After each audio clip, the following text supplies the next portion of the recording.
I just wanted it to stop. You didn't hear it, did you?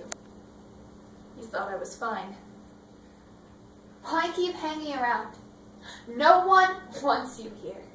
You'd be doing the world a service, doing something useful for once. But I wasn't. It just kept getting louder and louder.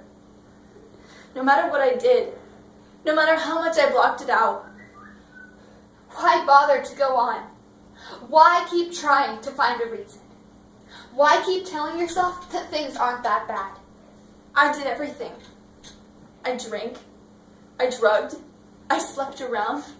Nothing worked. It's easy to say, you should have held on. You should have been stronger. You didn't hear it. No one did. They heard music, talking, birds singing, different sounds, good sounds.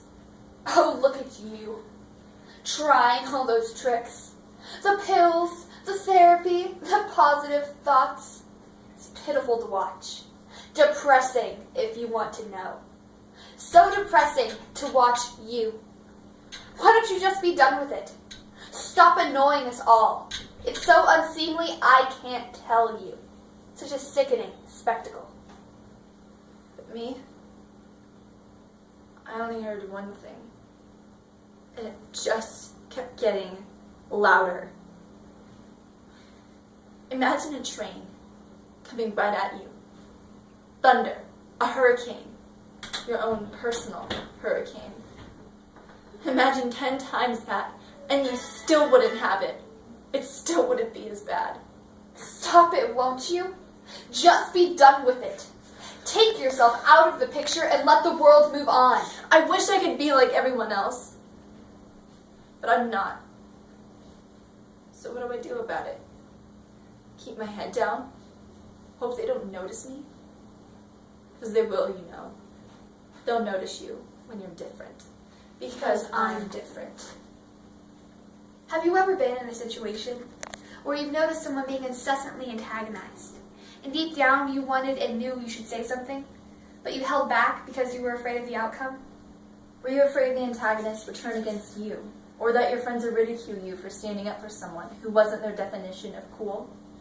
In a year, approximately 50,000 teens contemplate bully-related suicide.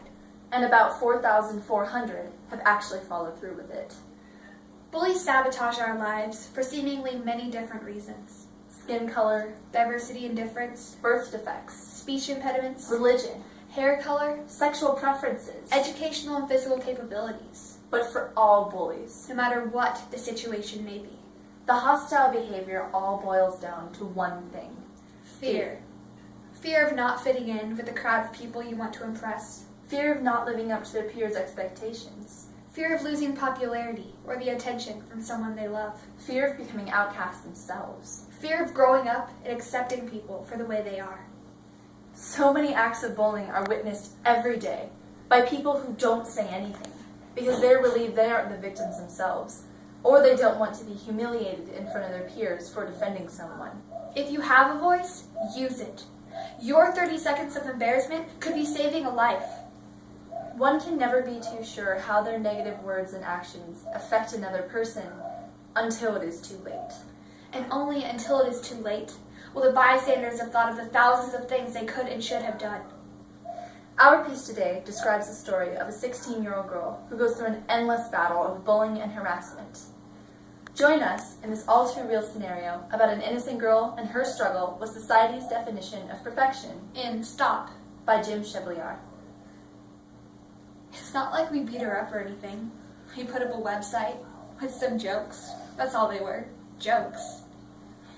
It's like I'm some kind of disease. Like I've got some sort of outcast sickness that they would catch if they so much as even looked at me. They'd hurt you if they could. If they thought they'd get away with it. I could hurt her. I could hurt her bad. But I don't. In fact, I hardly hit her at all.